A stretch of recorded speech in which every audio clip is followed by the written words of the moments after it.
Hello, everyone. I'm back from my small absence of 2 weeks. I came up with a flu cold situation that was pretty bad. I was basically bed bound for a good few days, but I'm back now, back on the channel, back doing lives. So yeah, I'm glad you could join us for it. And this evening we'll be discussing Brendan Hughes, who is a very interesting character. This will be the start of a series of mine where I'll be discussing interesting characters from throughout the history of Ireland, which is a particular topic of history, especially recent history, as in the 20th century, that I specialize in and am very interested in. And I hope that you'll find interest in it as well, because I think that it's an incredibly interesting period of time in Irish history, and it was an incredibly unpredictable time, a fast-moving time, and a time that hadn't been, uh, a state of affairs that hadn't been seen before. With the intensity of the conflict in a modern setting in Ireland, it's something that was very unique. So yes, Brendan Hughes' story is the story of, I suppose, 20th century Ireland and the Irish struggle for the independence in the north of Ireland. So to kind of set the scene, Brendan Hughes was born in what is officially known as Northern Ireland. So the six counties of Ireland that are still under British control. Brendan Hughes was born there, whereas the other 26 counties of Ireland, the Irish Republic, are an independent country. So Brendan Hughes was born in Northern Ireland. He was born in June 1948 in the Lower Falls area of Belfast, which is a Catholic area in a city at the time that was majority Protestant. It isn't anymore, but then it was. And the Catholics were in the minority in Northern Ireland. And the state was governed by Protestants who favoured a union with Britain, whereas the minority, which Hughes was a part of, was the Catholics who wanted a united Ireland with the rest of Ireland. So Hughes grew up in the Lower Falls in Belfast in the 50s and was born in the late 40s. He also died in Belfast at Belfast City Hospital, not too far away, on the 16th of February 2008, age 59, of influenza. He'd been in a coma for 2 weeks, and then which had been induced by influenza, and then they finally pulled the plug. So yeah, Hughes was brought up into a family of people who had fought for Irish independence previously. His father had been in the IRA and his grandfather had been in the IRA. And for those of you who aren't familiar with the IRA was an organization founded in 1916, and it was basically an amalgamation of various rebel groups that were formed around that time for the independence of Ireland. And then the IRA has consistently continued in various guises throughout Irish history since then. Since obviously the creation of the Irish Republic, the IRA has continued to exist sporadically since then. And Hughes's ancestors, his father, his grandfather, were in the IRA. His father was called Kevin Barry Hughes, which is a very Irish nationalist name. The name Kevin Barry is the name of an Irish revolutionary figure, someone who was very influential during Ireland's fight for independence from Britain. So that just shows you the type of family background he came from. But despite this family background of pure nationalism and being very proud of being Irish and being proud of being Catholic, Hughes didn't have a very political youth. In fact, Hughes's youth was spent playing football on the streets with Protestants. A few Americans, he was playing soccer, not throwing a football around, not tossing the pigskin around. Hughes was playing soccer on the streets with Protestants. And at that point in the 50s, many of the people actually thought he was a Protestant, because back in those days, there was not a conflict as such going on. The IRA were around, but they weren't operating in Belfast. They were operating in the border and rural areas close to the Irish Republic within the north, and were doing raids on bases there. So the divide wasn't as reinforced then about who you were and where you were from. So it's very easy to consider, a continuation of well, uh, that has been said. It depends on which one you're talking about, I suppose. But still to this day, there are organizations that will use the name IRA, and those organizations are very much active. In fact, they were active not just the other day. They shot a guy in the legs twice in Ardoyne in Belfast, and that was a group I'm assuming is linked to the IRA. I mean, the provisional IRA is certainly finished, although, which is the group that Brendan Hughes was a part of. The provisional IRA, the group that I guess people think of the most, who started in the late 60s and then called it quits in the late 90s, and then officially destroyed weapons in the mid 2000s. That's who Hughes is part of. And however, yes, they are not. The provisional IRA at this time, like you say, would operate under a different name. Like when things happen, like when Jock Davidson, who was an IRA guy, an ex-IRA guy, was killed. The guy who killed him was killed by a group called Direct Action Against Drugs, as opposed to the provisional IRA, when most people who are on the inside would know that it was the provisional IRA, just using that name so that it wouldn't be, troublesome for Sinn Féin, who are their political wing, who are currently in government in Northern Ireland with the Unionists. But yeah, that's a long story, and I guess it can be hard for people to follow. But yeah, that's it. But Hughes's life in itself didn't start off with any kind of nationalistic indoctrination. Hughes was, like I said, playing soccer or football on the streets with Protestants, and most people on the Catholic side thought he was a Protestant because of this, because of his kind of willingness to associate with anyone.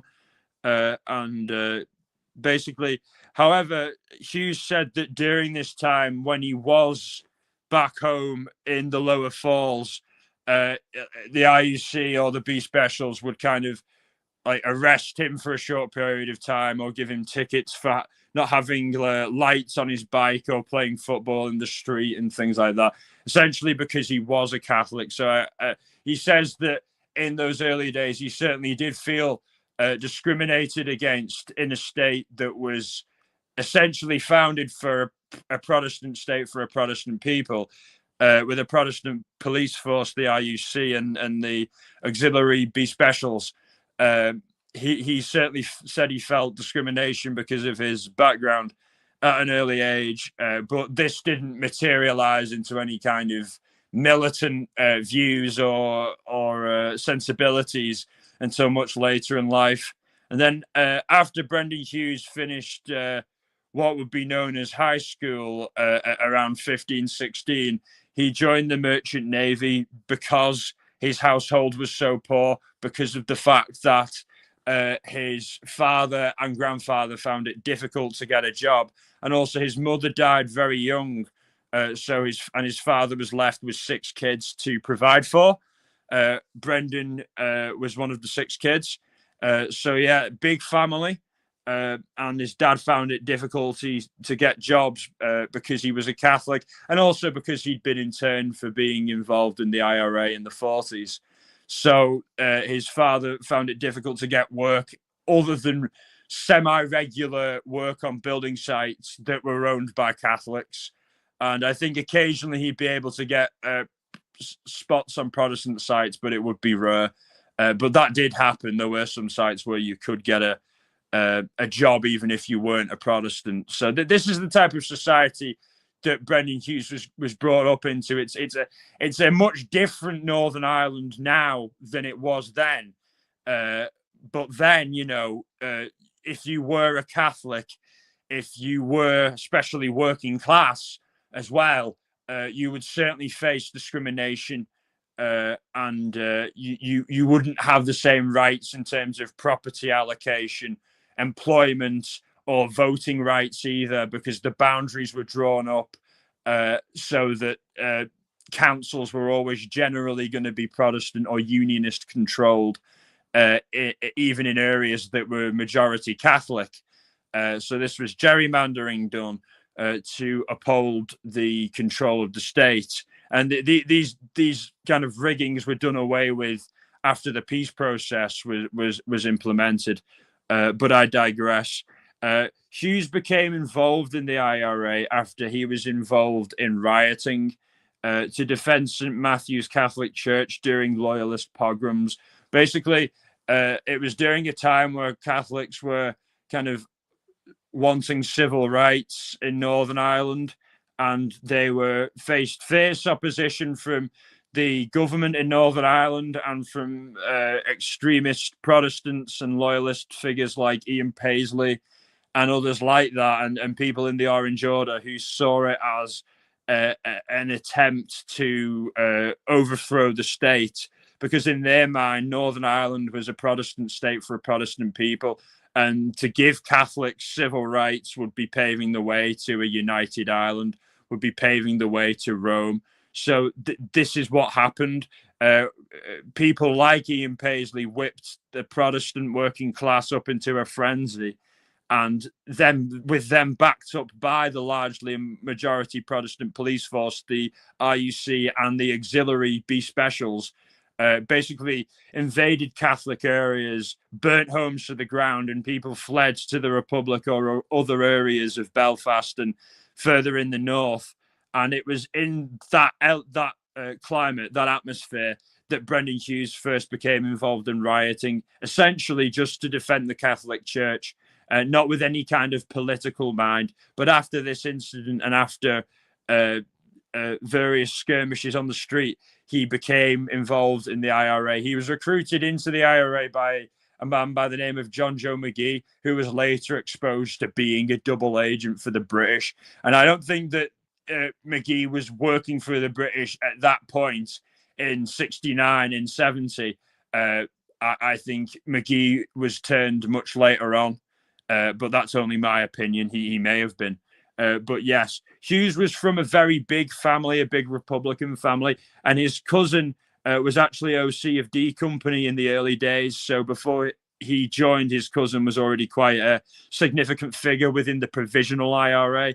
And this is what happened. During this pogrom rioting time, there was a split within the IRA. It split between two wings, the provisional IRA, which Hughes joined, as well as his cousin Charlie Hughes, and the official IRA. The official IRA were a more Marxist, far-left organization, whereas the provisional IRA, in its inception, was a more nationalistic, Catholic, I guess, socially conservative, but economically liberal organization. But I guess politics certainly took a backseat with the provisionals in the early days, and it was basically motivated by a will to defend Catholic areas from attack from loyalists, whereas the official IRA wanted to play down the whole religion aspect of the situation and thought defending Catholic areas from Protestants would be a form of religious sectarianism and anti-Marxist. So that was the split between those two groups. However, they did cooperate on occasions, and they did shoot each other on occasions, such as the nature of paramilitaries. However, Hughes's cousin, like I said, Charlie Hughes, was officer commanding of D Company, which was based in and around the Falls Road, Lower Falls area of Belfast, and he was OC during the famous Falls Road curfew, which Brendan Hughes was also involved in on the 3rd to the 5th of July in 1970. And Charlie Hughes was actually later killed by the official IRA in a feud in March 1971. So that shows you the divide between the two organisations that often became bloody. However, they did fight alongside each other when the British Army came in. And during the Falls Road curfew, Brendan Hughes used World War II and even older guns to engage the British Army over a 2-day period. The provisional IRA unit in the area was very small at the time. There was only 11 men, including Hughes and both Hughes, Brendan Hughes and Charlie Hughes, and some other men, including Billy McKee, who was a famous IRA guy who died only a few years ago. They were armed with, like I said, Henry Martini rifles. They were old guns and a few Webleys, a Colt, I think, and an MP40. And that's all they had. And they had a few nail bombs. But the official IRA had up to 70 to 80 men on this day, on this occasion. And all of the men there were armed with rifles and revolvers. So the official IRA were much better armed. And the Falls Road curfew, in and of itself, only occurred when the British Army came into the Falls Road area after receiving information that there was a house that had rifles in it, that was a safe house that belonged to the official IRA. So the British Army rolled into the Falls with their jeeps and their armoured vehicles and raided the place. And then small-scale rioting started, and then high-scale rioting started, and petrol bombs started, and then the shooting started. The official IRA started shooting initially because they were worried that they would lose all their guns. They'd brought weapons into the area, anticipating some kind of action soon because of the civil unrest in the province, and the arms raid was just a nasty coincidence for them, I guess, and it forced them into a position of a continual gun battle with the British Army over a period of, like I said, 2 days. And the provisional IRA, along with Brendan Hughes and Charlie Hughes, essentially tagged along, engaged the British for a time, and then withdrew simply because they'd run out of ammunition. By doing so, saved what little firearms they had at the time, and this later caused division between the official and provisional IRA because the officials lost significant firearms and material during the aftermath of the Falls Road curfew, and the provisionals lost nothing. So yeah, that was a point of contention between them. Another battle that was very similar, however, this time Brendan Hughes was the commander in this situation, and his cousin was the commander during the Falls Road curfew. Hughes was the commander during the Battle of Lenadoon, which actually occurred because the housing authority in Northern Ireland were going to move some Catholic refugees into an area that was back then like close to a loyalist area in the Spring Martin Road, I think. Yeah, I could be wrong. But yeah, there was issues because there was a loyalist area nearby, and they didn't want the people being moved in. And this was at a time when the British Army and the IRA had a truce and were in tacit negotiations back and forth. And this ultimately was the incident that broke the truce. The UDA were attacking the Catholics and the housing authority people who were trying to move the people in to the area, and the British Army were essentially watching and letting them do it. And then Seamus Toomey, who was a significant IRA leader, said to the British Army, "You'll not brutalise my people." And that was already discussed and decided upon that would be the signal to break the truce. And then once that was heard, that phrase, "You'll not brutalise my people," then the shooting would start. And the shooting did start, and Hughes was very much the commander and the director of the shooting, and who was shot and where the gunmen would be positioned when the shooting started. He was an organizer, he was a strategist, and that was his duty on that day. That's what he was doing. He was also carrying a gun himself and engaging with the British Army and Ulster Defence Association, who were a pro-British, pro-Union with Britain paramilitary group. who still exist now, but don't do those type of things anymore. They are mainly a organized crime group.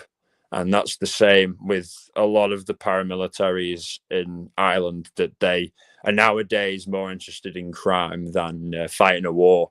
So they're that's the situation there. But back in those days, it was war, war, war, war, war, all the time.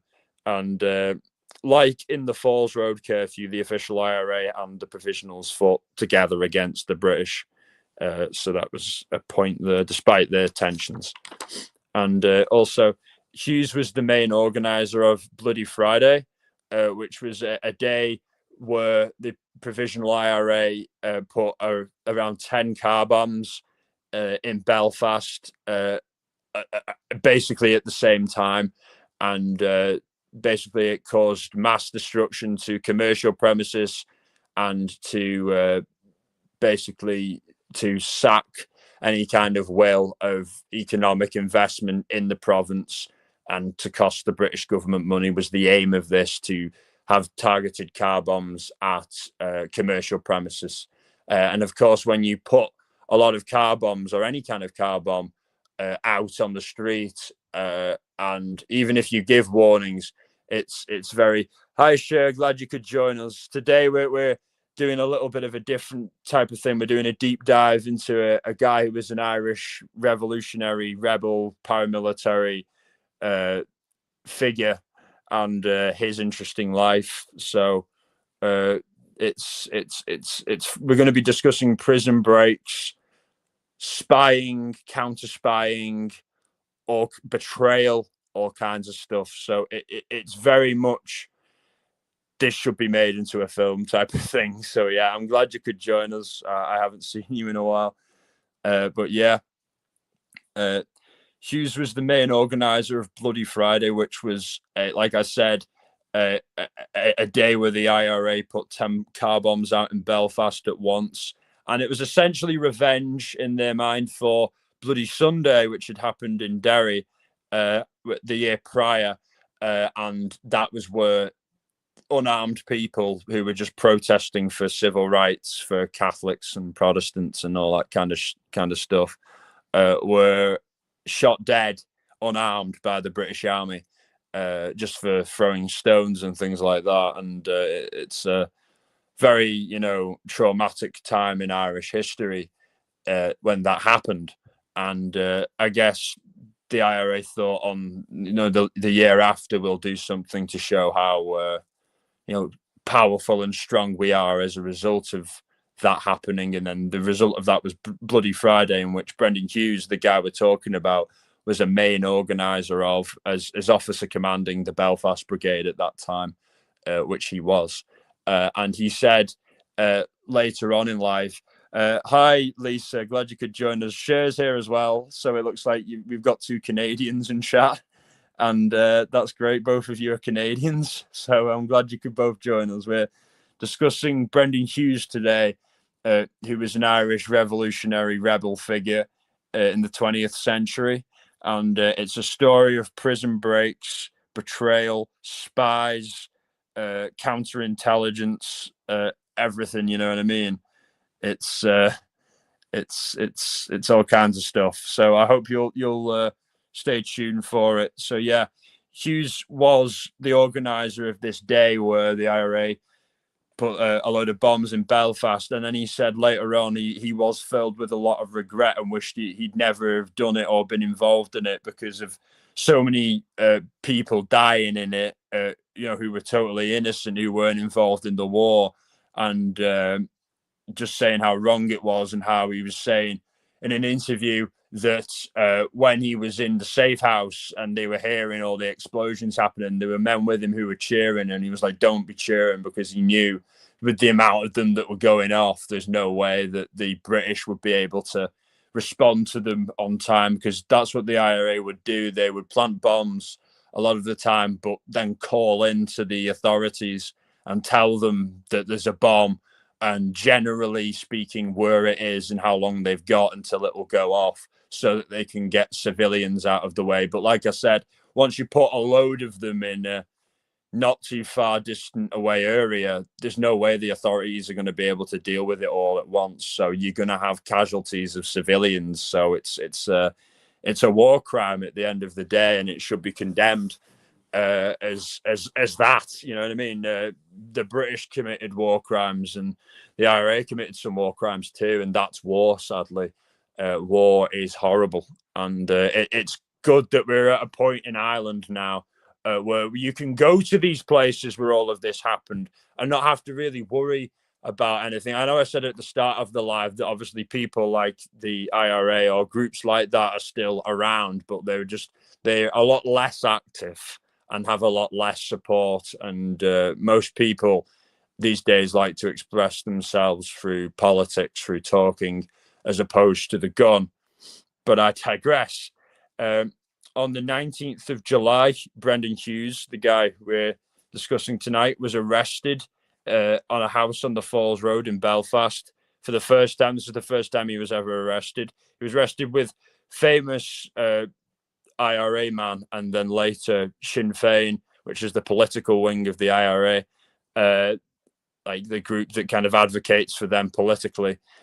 He became president of that, Gerry Adams, and also a guy by the name of Joe Cahill, who was a leader of the Provisional IRA at that time. Basically, all these three guys, heavy hitters, they all got lifted, arrested at once on the 19th of July in 71.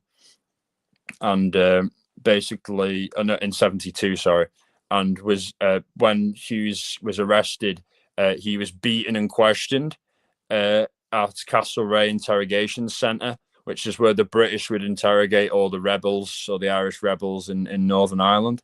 And during this, he was beaten badly, and they threatened to kill him if he didn't sign confessions, if he didn't give them information and things like that. And they even like explicitly said that they would take him up to the hills and put a bullet in his head and then say that it was one of the Protestant militias that did it.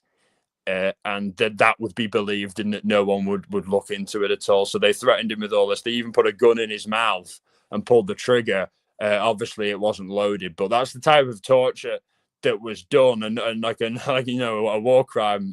So many war crimes going on here. I don't think anyone can say that there's ever a nice or a pleasant war, but this one really wasn't a pleasant one. It was a dirty and it was a brutal one. And it was a real shit war. Not that there's a good one, but yeah.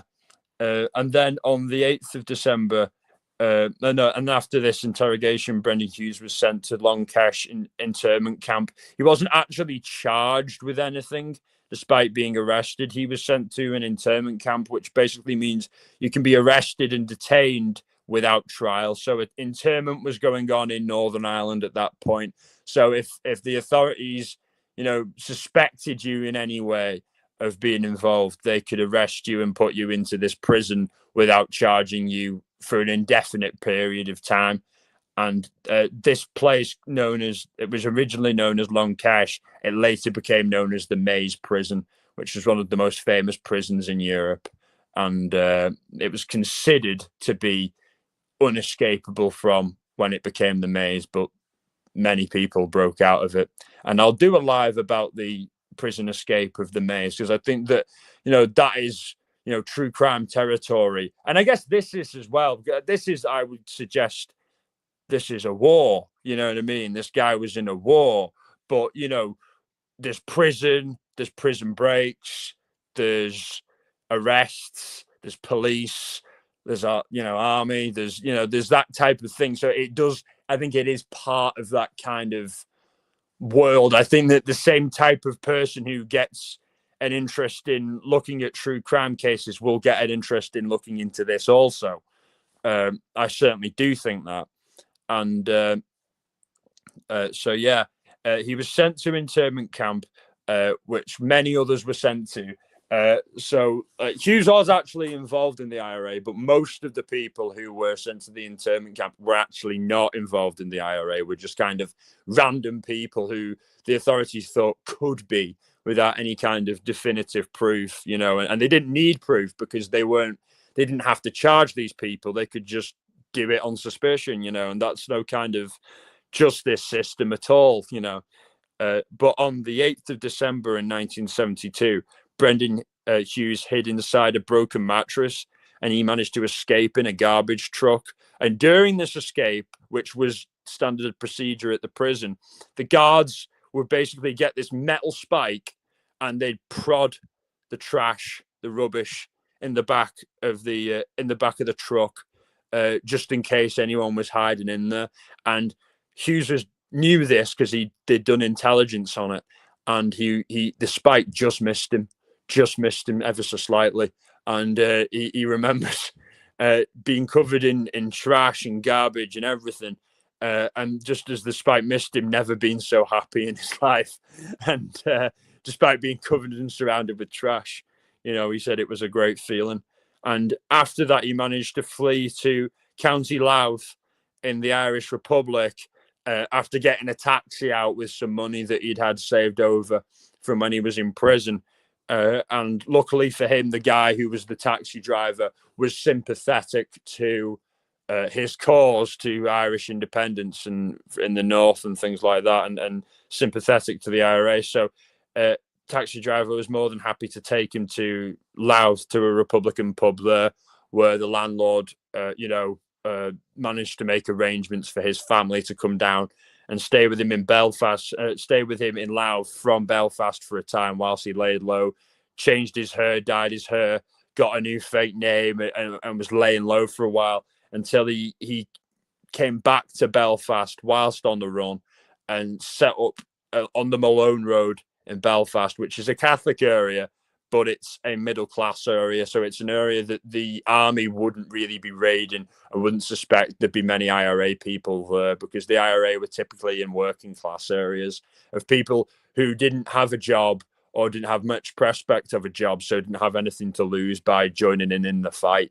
So in these middle-class areas, it was full of doctors and priests and, people who had money, Despite the discrimination they faced in the state, there were still Catholics who were able to earn a living, like landlords or pub owners and things like that, owners of building sites and things, those types of people.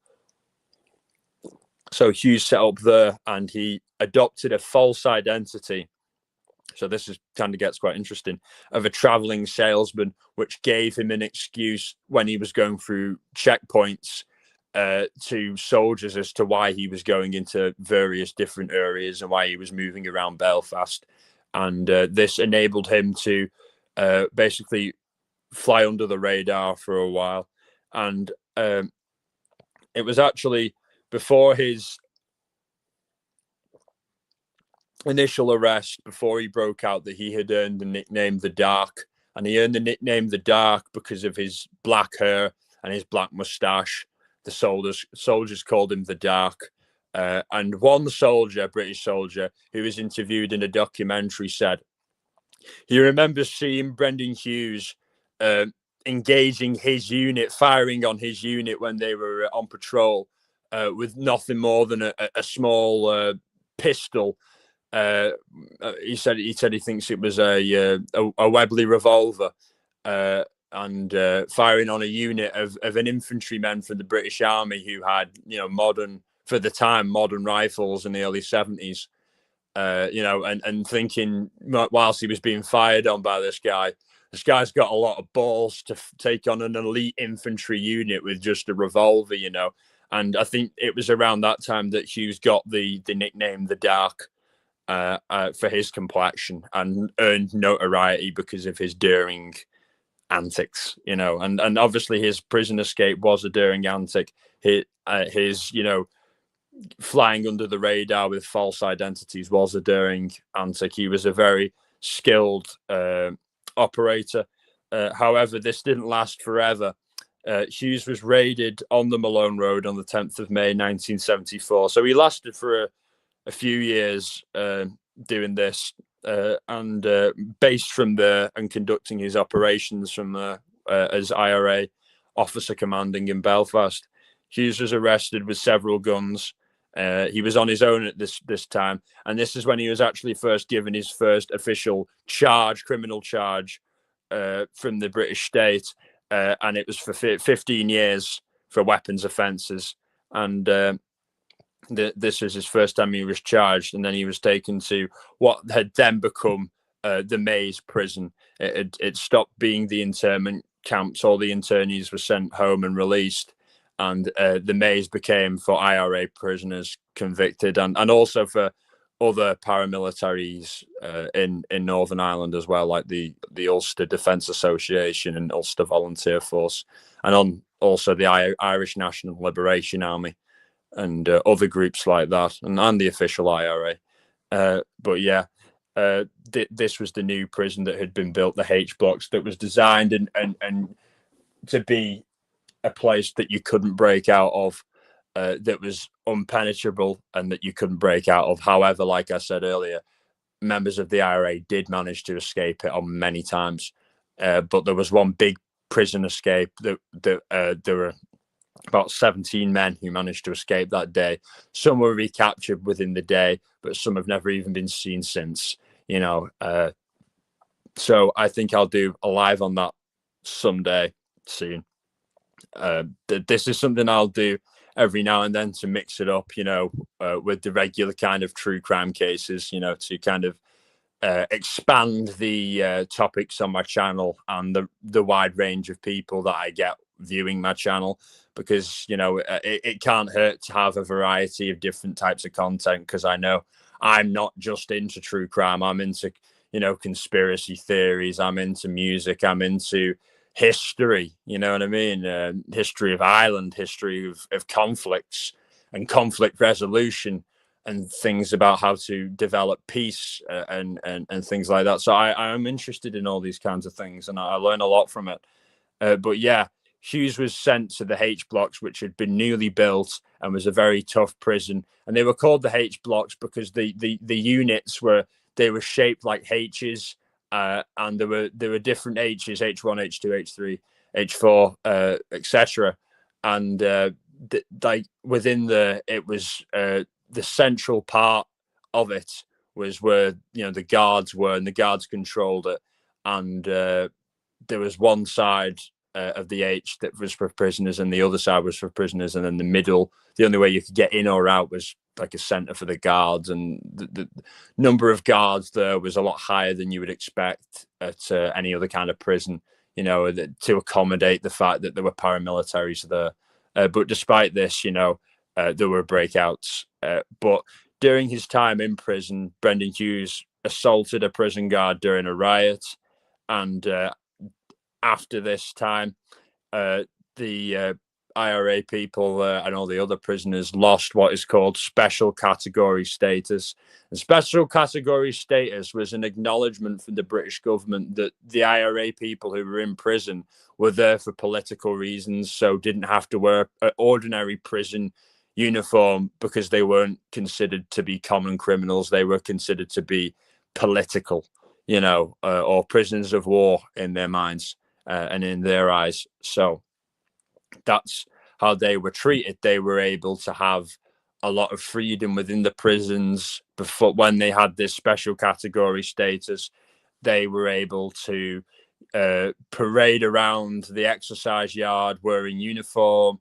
They were able to have things brought in like guitars, lots of different things. They basically ran the place themselves. They didn't have to do prison work. They ran their area themselves, and they had very minimal contact with the guards, other than from the officer commanding of them, who was like the leader of the IRA prisoners, who would speak to the warden, to the other guards, about things that other prisoners might want or need.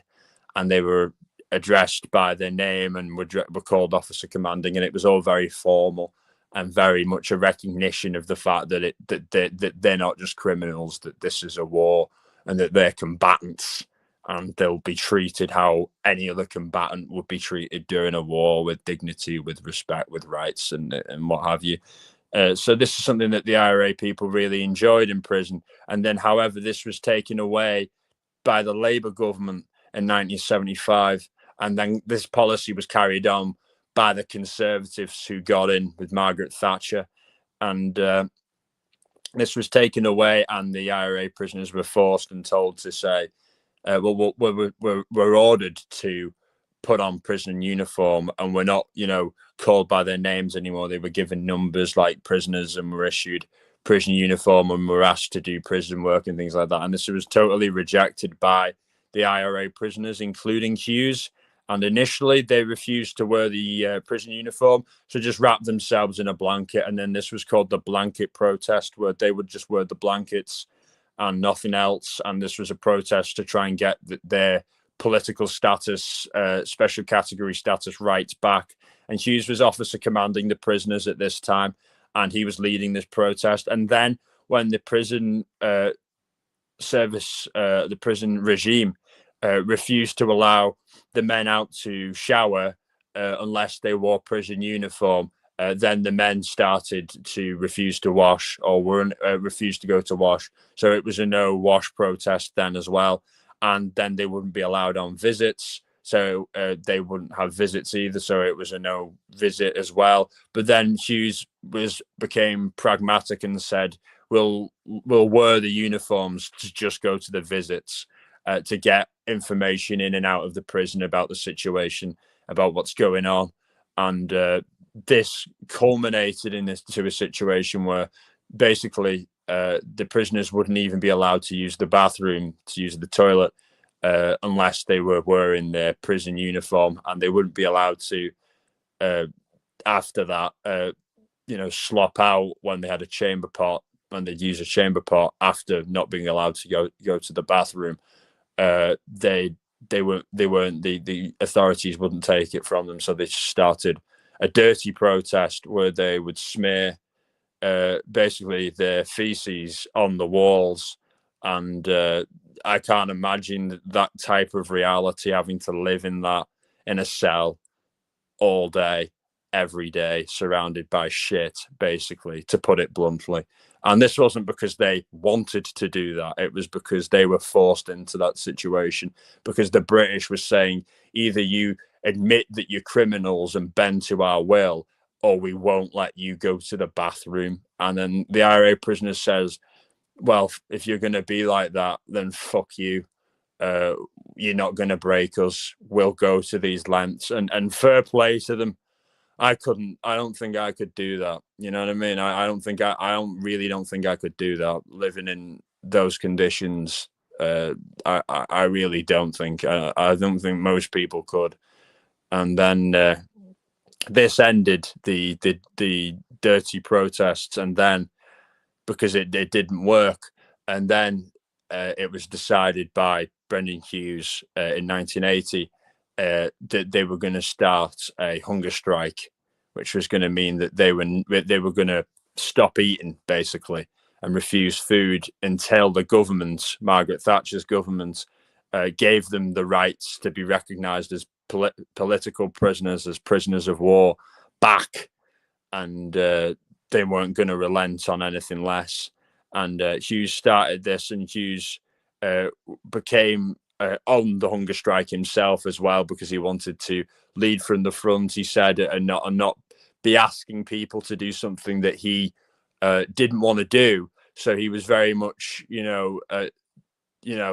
of that mind where if he's asking people to do something, he's got to do it as well. So as a result of that, he stepped down as officer commanding the prisoners, and then a man by the name of Bobby Sands became the officer commanding of the prisoners. And Bobby Sands is a very famous IRA man who died in the hunger strike that happened after this one. The year later, Bobby Sands died in that. He was also an elected member of parliament whilst he was in prison. He was voted in whilst he was in prison on hunger strike in an election, and he died on hunger strike, died of starvation whilst a member of parliament. So that was a very, very interesting time and an interesting revelation, where for the first time the IRA, I think, in that incarnation of the IRA, the provisional IRA, I think that was the first time they realized the power of elections, because before then with the election of Bobby Sands as an MP, and essentially people voted for him because they didn't want him and the other hunger strikers to die. But that was the second hunger strike. This is the first.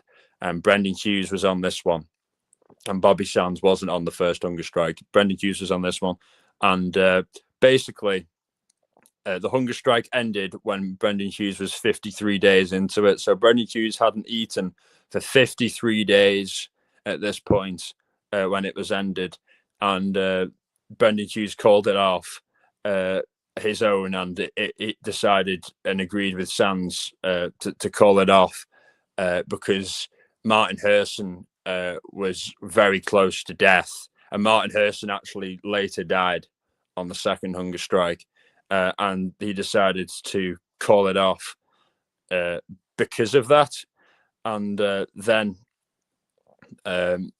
they called it off because of that, and also because they had been told falsely by a diplomat, a British diplomat, that their demands were basically going to be implemented quietly.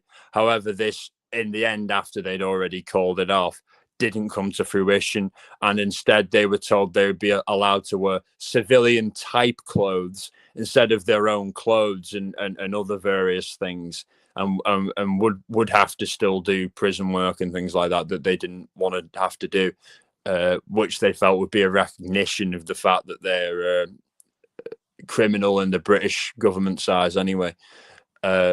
And that was too much. And then that's why the second hunger strike happened with Bobby Sands, with him getting elected and him dying as well.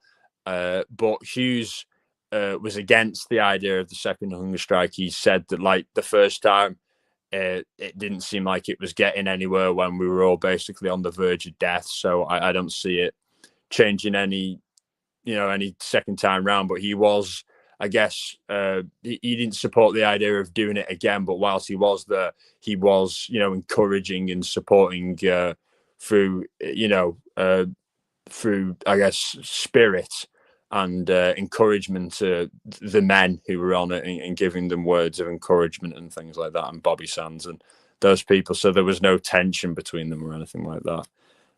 But yeah. He was later released from prison in 1986 and was part of the IRA's internal security unit. And this is interesting. I don't know if Hughes was involved in the escape from the maze in 1983, because I've watched many documentaries on it, and he was never, interviewed about it or mentioned in it, but he was like a senior IRA guy in the prison at the time. So maybe the escape happened and it wasn't his H block. It wasn't his block where it happened on, so he just wasn't involved in it, and didn't obviously need to know about it because he wasn't involved in it, such as the nature of IRA operations, that you only know about it if you need to know about it. And Hughes was released from prison in 1986, which actually was early, a couple of years early, before the end of his 15-year sentence for weapons possession. And he then became part of the IRA's internal security unit. However, he had done work like that before in the early 70s, routing out and finding British agents, double agents within the IRA, and within the areas that he lived, people who were spying for the British for money and for other reasons. But he was part of the IRA's internal security unit that was aimed at identifying spies within the IRA, people who were spying for Britain within the IRA. And this was a unit that was headed for a long time by a guy by the name of Freddie Scappaticci. Bit of a strange sounding name, Italian sounding name, but there was Italian immigration into Ireland in the turn of the century, and Scappaticci was a result of that. There were a few Italians families that were in Belfast that were in the IRA. Despite obviously they'll have part Irish in them as well as their Italian heritage, because they will have married Irish. Some of them would have, some of them wouldn't have. But fundamentally, they were Catholic, and because they were Catholic, they faced discrimination in Northern Ireland the same as Irish Catholics did. Just because they were Italian didn't mean that they didn't get discriminated against. They knew they were Catholics because they were Italians, and then the police and the authorities treated them pretty badly. So there was the Scapiticis, there was the Notarantonios, and there was the Fuscos. So yeah, there was. Those are the three main families of Italians in Belfast that are affiliated to or were members of the IRA. Hi, Coffee and Skeletons. Glad you could join us. No worries. No worries about being late. We've got plenty. We've covered plenty of stuff, and we've still got plenty of stuff to cover. You know what I mean? This won't be one of my end it immediately at the hour point lives. I've got quite a bit more to go through here. But yeah, just a kind of brief update for you. We're discussing Brendan Hughes, who was an Irish revolutionary figure in the 20th century. He was a commander of the Provisional IRA, which were a guerrilla army that fought an armed insurrection against the British government and British forces in Northern Ireland, which is the 6 counties of Ireland that are still under British control. He was a rebel in that separatist group, and we're discussing his life and how it relates to. It's a human story, but it's also a story of Ireland, of the 20th century Ireland. You know, of conflict, of change, of religious division, of persecution, and because of your background, because of who you are, and resistance to that. And this all kicked off in the 60s, that current phase of conflict that he was a part of. At the same time, the civil rights movement was happening in America, and segregation and stuff with the Klan and that kind of thing. So the whole Western world, to a degree at this time, was at the brink of war, at the brink of civil war and civil unrest. So the situation in Ireland was quite comparable to the situation in Vietnam, to the situation actually even in America at that time. There was much division, there was much strife, and there was much poverty as well. You know, and his story is a story of that, and he had prison breaks. You know, if you rewind to the start, you can hear about the story of his prison escape, escape prison, fought gun battles with the British Army when he was only armed with a revolver and they were armed with, modern for the time rifles. So he's a very interesting guy. And then later in life, you know, he reflected on his part in the war and confessed and owned up to the things that he did that were wrong, where innocent people got killed, and he held his hand up and said, that shouldn't have happened. I feel a lot of guilt. If I could go back in time and not have done that, I wouldn't have, and would accept the blame for things that went wrong. But we're talking now about his life as he just got out of prison in 1986. So this is towards the end of the conflict. He was inducted as a very trusted member of the IRA, separatist group that was aimed at freeing Northern Ireland from British control, making it a part of all of Ireland. The Internal Security Unit, which is aimed at identifying and executing British spies, double agents within the IRA. And this was headed by a guy by the name of Freddie Scapitici, who was Irish, but of Italian heritage, hence his name.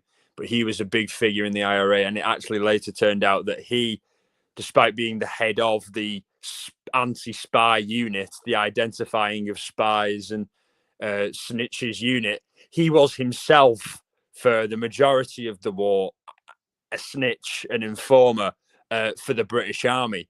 So, yeah, that's what we're talking here. The guy who was the spy catcher was himself the spy. So Hughes was in that unit with Scapitici, and Hughes said in later interviews that was the time where he started getting worried about the IRA being compromised at high levels, and started losing faith in the leadership, and got worried about his own life.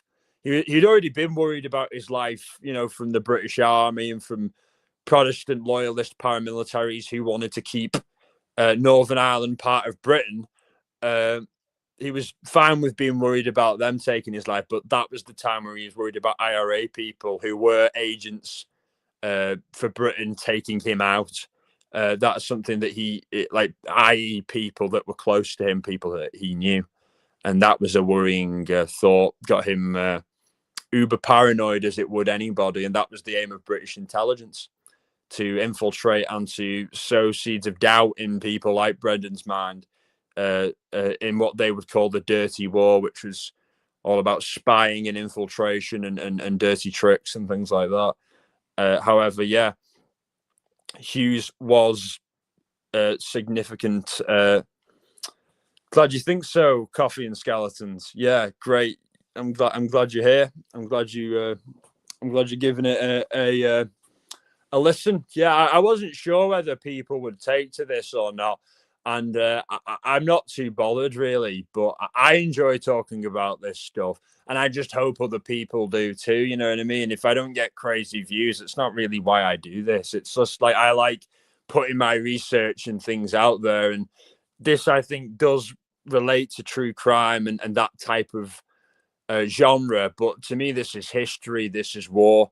This is the history of war. This is the history of conflict, and in a type of conflict as well that we don't get to hear very much of. We don't get to very much hear of the insurgent, of the person who is not part of the conventional army of the state, the person who is the guerrilla fighter. We hear the stories in Vietnam of the GIs and things like that, and rightfully so. They did a great job, I think. But we never hear the stories of the Viet Cong, you know what I mean? Because obviously there's that culture and there's that language gap. But I think it's important in wars to hear everybody's side. So I would like to get people on who fought in the Troubles and in the recent war in Ireland that happened from 1969 up until 2005, basically. And now it still carries on at a much more reduced level. But yeah, I would like to have people who were members of the IRA, who were in the British Army, who were also members of the Protestant paramilitaries, the Ulster Volunteer Force, the Ulster Defence Association, guys and men and women who were in these organisations.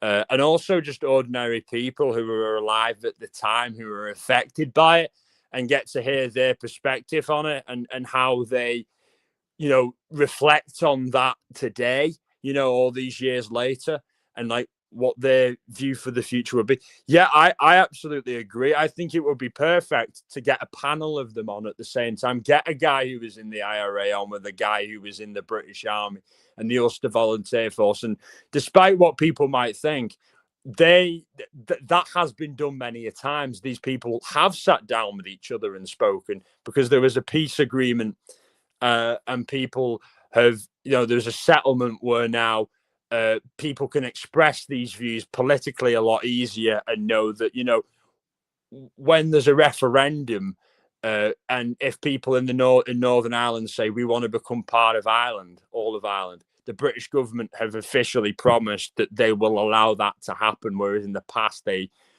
refused to even entertain such a notion. So I think to get a panel of people like that from different sides to just sharing their different experiences and discuss life, what it was like then, what got them into it and what got them out of it, and what they're doing now and how they live with the memories of what happened and how they function and things like that, and what their hope is for the future, and how they'd like to see Ireland look 30, 40 years from now, and how they think it will look, and if there's any advice they can give about how we can avoid repeating the mistakes of the past, I think that would be brilliant. And all these people, I'm sure, are going to probably come from. Do you have to pay people to get on a?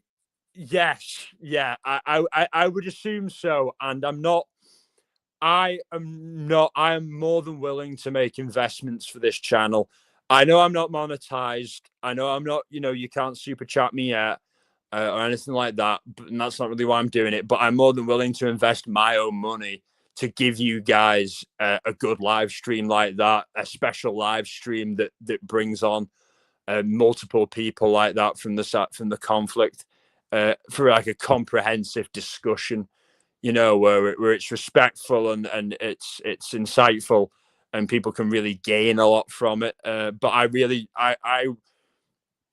I have no qualms about putting out some cheese to make the channel better. So yeah, stay tuned for that, everybody. That is something that I will certainly be doing. And if you're interested as well to learn more about the Irish conflict, there's a good podcast called the Storyteller Podcast, and also a Troubled Land podcast, as well as the Troubles podcast. There's lots of different ones, and I'll put those links in my community tab after this live.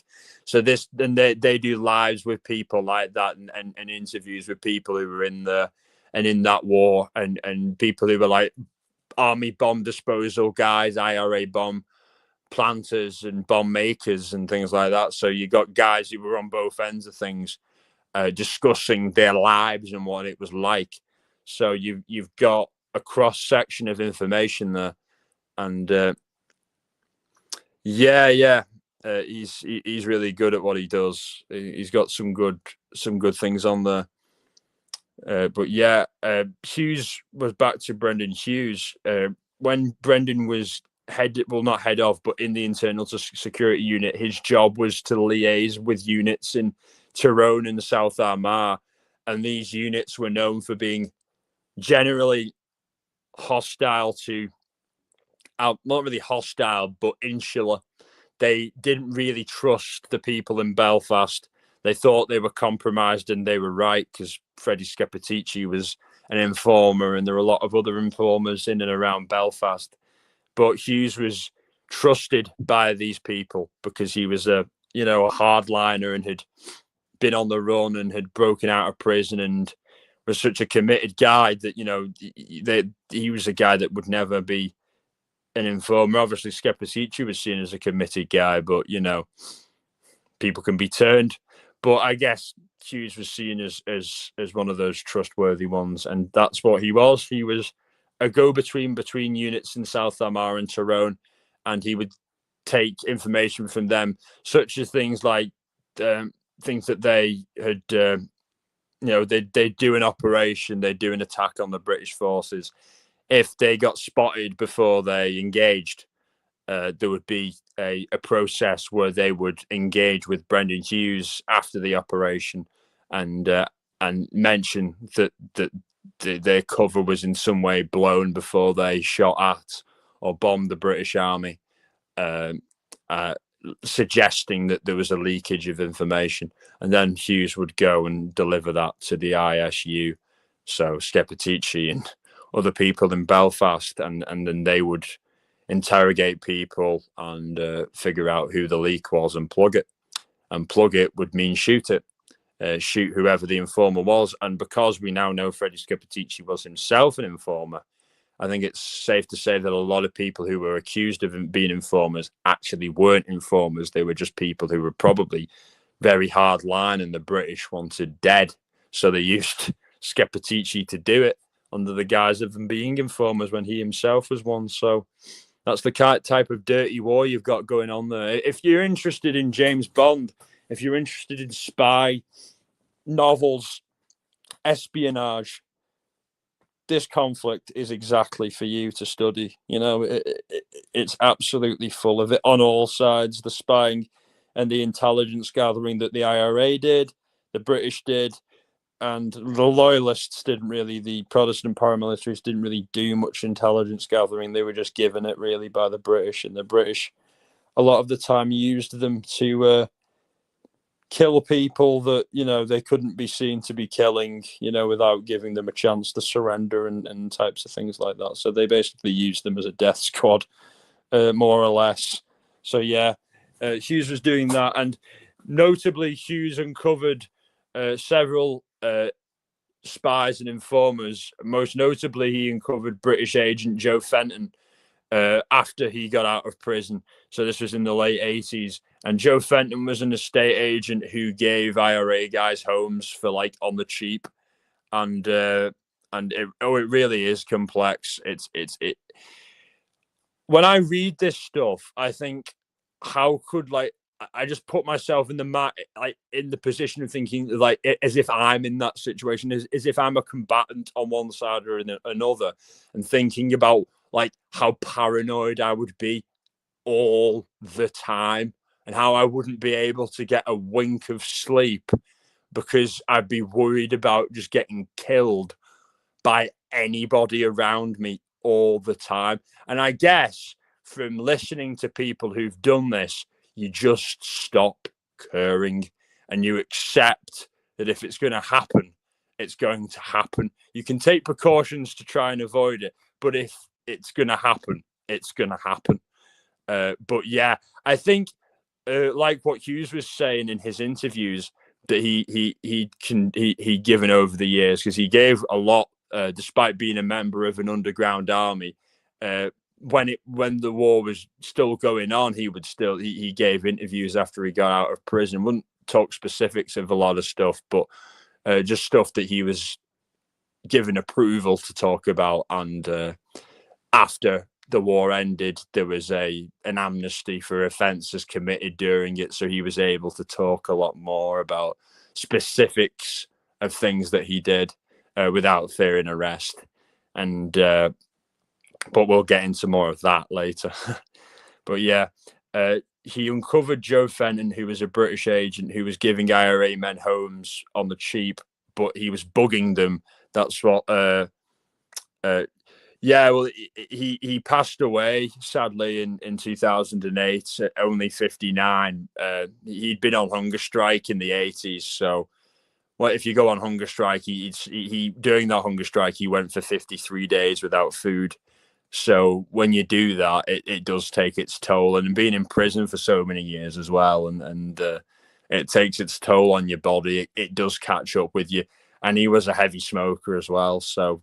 Those things combined, it's not good for the health at all, you know. And a lot of those guys who were involved in the hunger strikes died young, the ones who lived anyway, because of complications that they gained whilst starving themselves. Because body's not supposed to do that. But yeah, they did it because they were their status of being prisoners of war was taken away from them by the government, by Margaret Thatcher.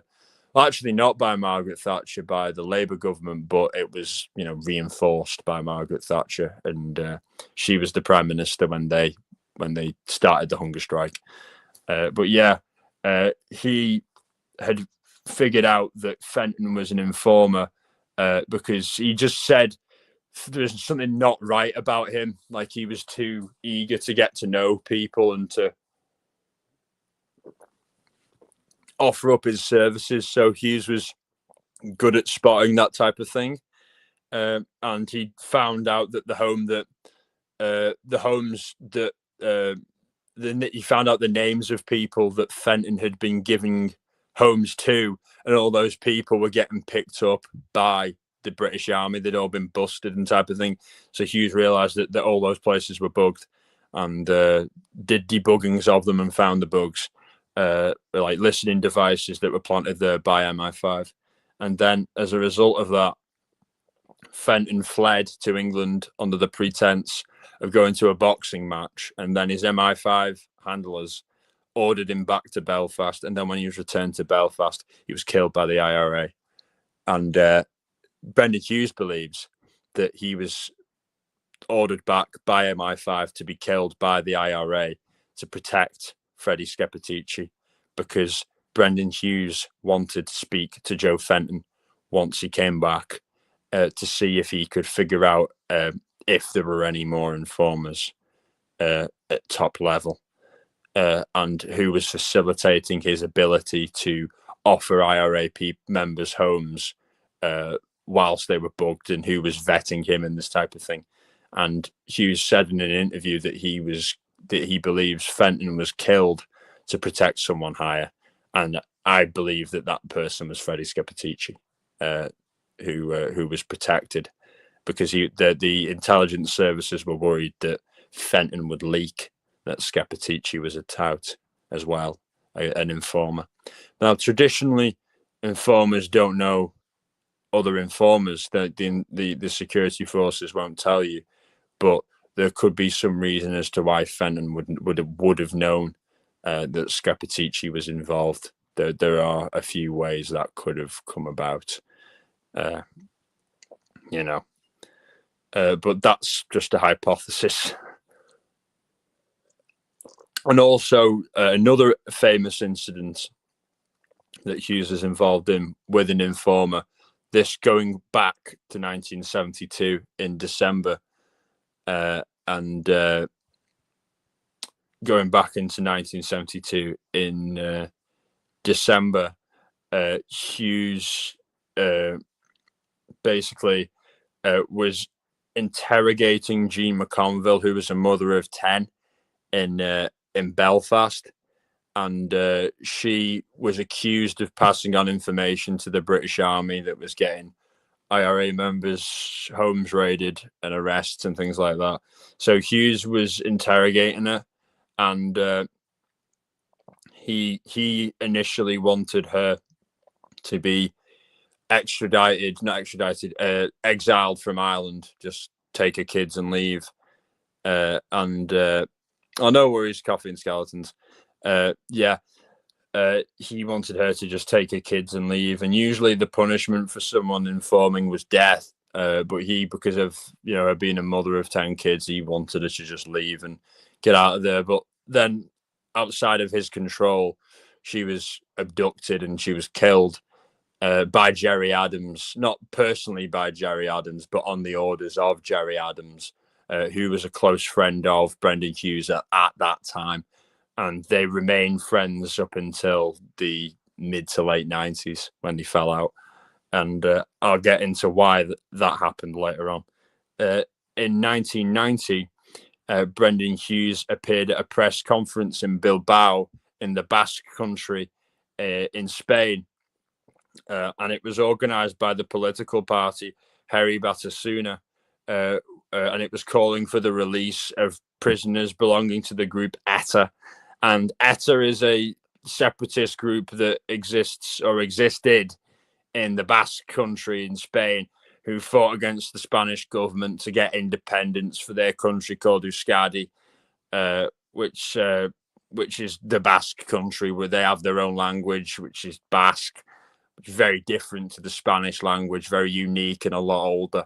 And it's an old civilization and an old people and an old way of life, but they don't have independence. They're like a province of Spain, and they're similar to the IRA in the fact that they have a similar kind of objective.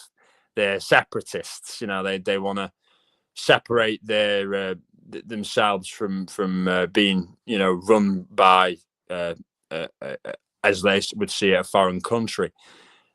So that's why Brendan was there to, I guess, build alliances for the IRA and for the political wing Sinn Féin in the Basque country with ETA. So that's why.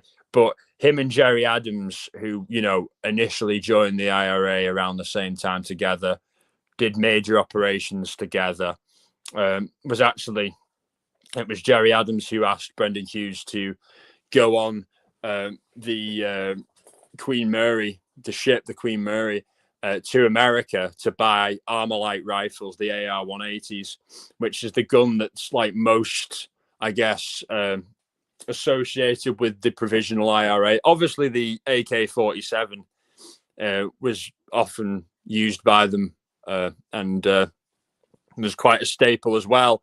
But most people think of the Armalite more than the AK when they do the IRA, when they think of IRA guns.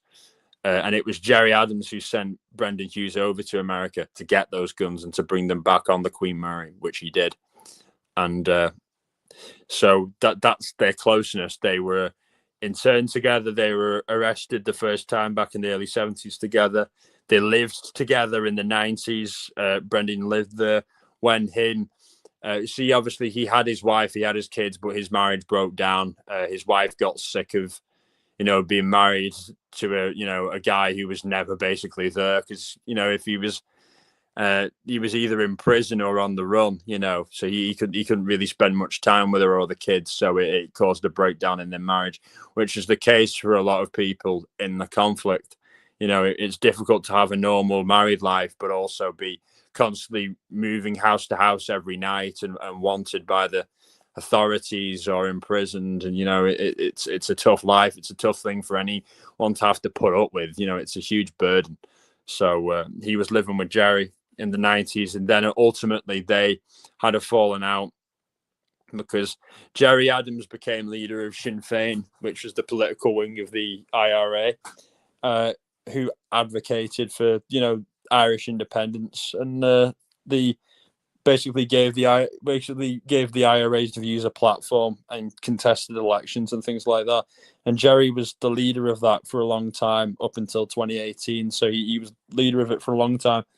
And Jerry wanted to take the IRA and Sinn Féin into basically a different direction, a direction away from fighting an armed war against Britain, and fighting it politically through the ballot box. And Brendan didn't agree with this. He thought that he didn't risk his life in prison and go to prison. He didn't risk getting shot all those times for what was on offer. And what was on offer was that basically Sinn Féin could go into government, the Catholics could go into government with the Protestants, they could have equal rights in terms of employment, in terms of housing and things like that, in terms of their views being heard, but and also when a majority wants it, Northern Ireland will become part of Britain, and also the Northern Ireland Assembly would become reformed, and that Northern Ireland would have devolved powers from the rest of the UK to make local laws and things like that, and that the Republic of Ireland will also have a role in governing in the governance of Northern Ireland for the first time ever, and all that. That's what the agreement was, and also the release of all prisoners and an amnesty for convictions committed during the Troubles. Well, not a complete amnesty. If you remission, basically, if you're found to have committed an offence during that time, during 1969 to 1998, you'll be convicted for it and tried even now.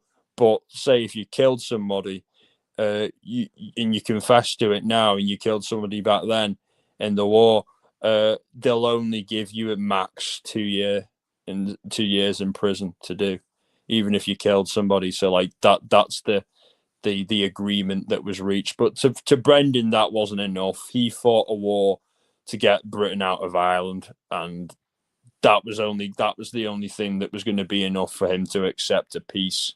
For if what was being offered was enough, then he was asking, like, why did all these other guys who were accepting it even bother fighting? If they were so willing to accept something that was so much less than what he thought they were fighting for, And he also criticised Sinn Féin for moving, as he said it, away from a more working class basis and moving towards middle class Catholics, and basically dropping the more socialist and left wing economic elements of the party and replacing it with less economic liberalism and pragmatism. And Brendan Hughes was a committed nationalist, but he was also a committed socialist. He believed in the working class, and he believed that the role of the IRA should be to enhance the life of the working class people in Ireland, and to offer solutions to social problems like housing and stuff like that. And basically, he thought that the way forward was through a mix, like you said, like a mix of advocating for the social policies and the war, but he felt that Sinn Féin had moved away from caring about the working class people like Brendan that gave them that support in the first place to even make the peace, and moving towards business people, big money people for their support base. And a point of contention was that Brendan Hughes had with Adams and Sinn Féin was that he was angry that building contractors from outside the area of West Belfast, which is his area, the area where the IRA had strong support, basically they were letting contractors from outside the area charge ex-IRA prisoners very low wages for construction work. And this is something that was always banned and not allowed in the past, but Sinn Féin, changed their policy on that. So Brendan Hughes' socialism is what, as well as his refusal, his refusal to accept what he saw as a compromise, as the Good Friday Agreement, is what brought him into conflict with Gerry Adams. However, he did say that he doesn't think military action should be carried on, that he thought towards the end of his life, if the Provisional IRA with all their might, didn't force Britain's hand and decided to negotiate, the newer groups don't have that level of support or equipment. So he didn't feel like he didn't feel like they had the answer either. You know what I mean? So he was against the peace, but from a political standpoint, he wasn't advocating for more violence. So I guess he was a political dissident at that point from the agreement. And to highlight the tension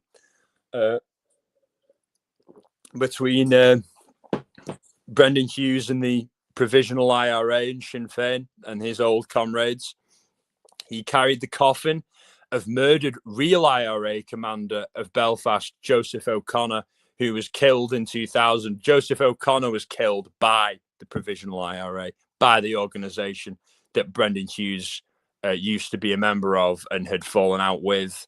And Joseph O'Connor was a commander of the real IRA. The real IRA was set up by old members of the Provisional IRA. I know a lot of IRAs here.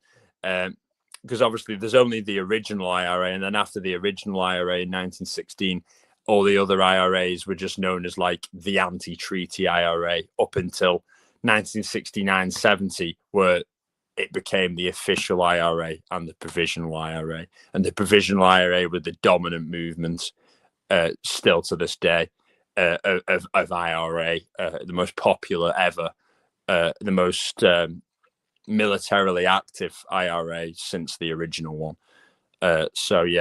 However, the peace agreement happened, and then some members of the Provisional IRA left and formed a group called the Real IRA.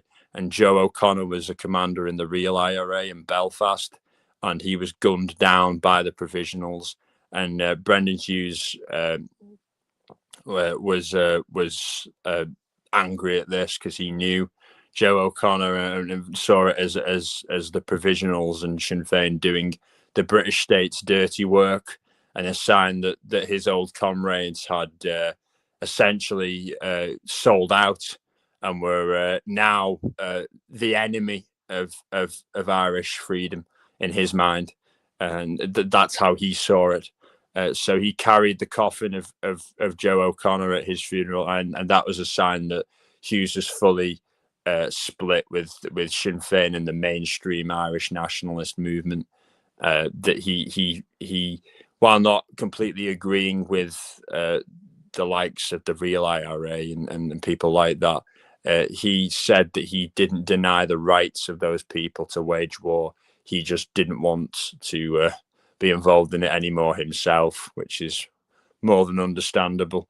And later in life, he suffered poor health and strokes as a result of his hunger strikes, and the hunger strike during the 80s that, like as I said, caught up on him. And also, he was angry that Gerry Adams denied ever being in the IRA.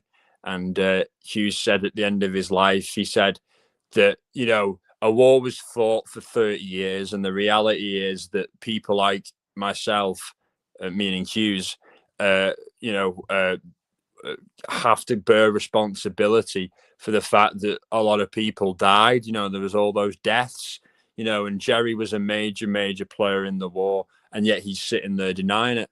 And Hughes was like, basically, I'm here, I'm dealing with all this grief of all this stuff that we were involved in, but Jerry is like a leader in the movement, and he's refusing to accept any grief, any responsibility at all. And that made Brendan very angry. So just before he died, he participated in a project that was held by Boston University called, and it's basically been known as now the Boston College Tapes, where a researcher working for Boston University in America went to former members of the IRA, former members of the UVF and the British Army, and spoke to them. And basically, Voices Beyond the Grave, the name was that, so that they spoke about things they did during the war, and it would only be released after they died. So it was hence Voices Beyond the Grave. So they would say things that in any kind of other interview they wouldn't have said, because they'll be dead by the time it comes out, so there's no kind of repercussions for what they were going to say. And Brendan Hughes participated in this, and he spoke in detail about the fact that Jerry Adams was there with him in various operations that they did, and Jerry Adams was very much involved in the IRA, but just denies it. You know what I mean? And it's interesting. And towards the end of his life, Brendan Hughes said to his friend, who organised his funeral for him as he was dying, he was like, "Don't let the Provisional IRA or Jerry Adams and Sinn Féin have anything to do with my funeral, please." And then when Brendan finally died in 2008, Jerry Adams did attend his funeral, despite, that being a wish of his. And then Jerry Adams asked if he could take a lift of Brendan's coffin, and the organizer relented because of, I guess, the pressure of who Jerry Adams was, and said yes. And Jerry took a lift of Brendan's coffin, and, as if to show that they were friends again. But, Jerry went on to say that Brendan was lying when, the tapes came out, and all that sort of stuff. But I don't think anyone believes Jerry Adams. Jerry Adams was very much involved in the IRA, and it's his prerogative that he wants to, deny that, and, deny any responsibility for any deaths that happened as a result of things he ordered or things he did. And I think that that's the responsibility of anyone who participated in a war of any kind, that if you're involved in it, you have to come clean and about everything you did after it, so that peace and reconciliation and healing can begin, especially if you're in a position of leadership like Jerry Adams, especially if you're basically top dog. It should be those guys more than anyone, who, the guys who were giving the orders, who should, come clean and hold their hands up for things that were wrong. You know what I mean? I think that that's a very important thing. And a lot of people who were in the IRA have said that Jerry Adams was in the IRA, and the fact that he denies it annoys them. So yeah, that's the story of Brendan Hughes. His legacy lives on. He was featured in the movie Say Nothing, which was about the incident with G. McConville, the mother of 10, and he was, represented in that and played by an actor. So if you want to see him, a version of him on film, he's in that. Or a depiction of him is, anyway. And in terms of his legacy, he has a memorial flute band in his honor, the Brendan Hughes Republican Flute Band, who they basically do parades and processions and musical performances of Irish nationalist and patriotic music as a flute band in Ireland. and they're named in his honor. And they're a very, very talented band as well. So yeah, they have their performances and marches available on YouTube as well, if anyone is interested to watch them. But yeah, thanks everyone for joining me today. I know this is a slightly last minute announcement, and I've been gone for a while, so I forgive you all for not making it here. Those of you who didn't, it's completely fine.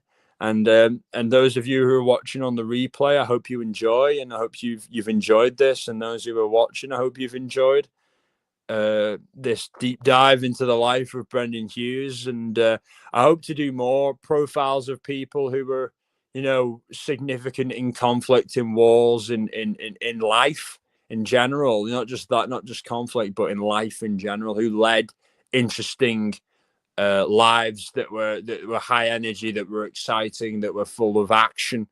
And people who were not really generally spoken about a lot.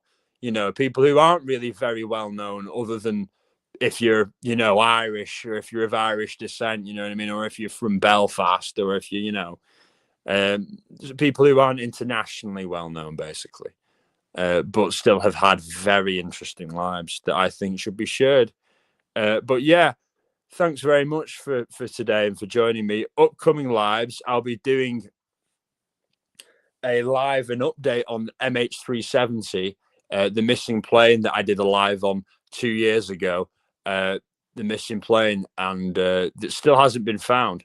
They're going to be doing new dives and searches for it now, and are in the process of that. So I'll be covering updates on that, new theories, and hopefully have some panel guests as well. And I'll also be doing updates on Nick Reiner and David, and lots of other true crime things, as well as this side thing of talking about interesting people and doing profiles on them.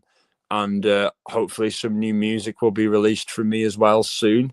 So you've got lots of things in the pipeline. The channel is, I'm going to make up for my absence and be as active as I can be in these coming days and these coming weeks. So yeah, thanks everybody. And in case I don't see you, good afternoon, good evening, and good night. Thanks.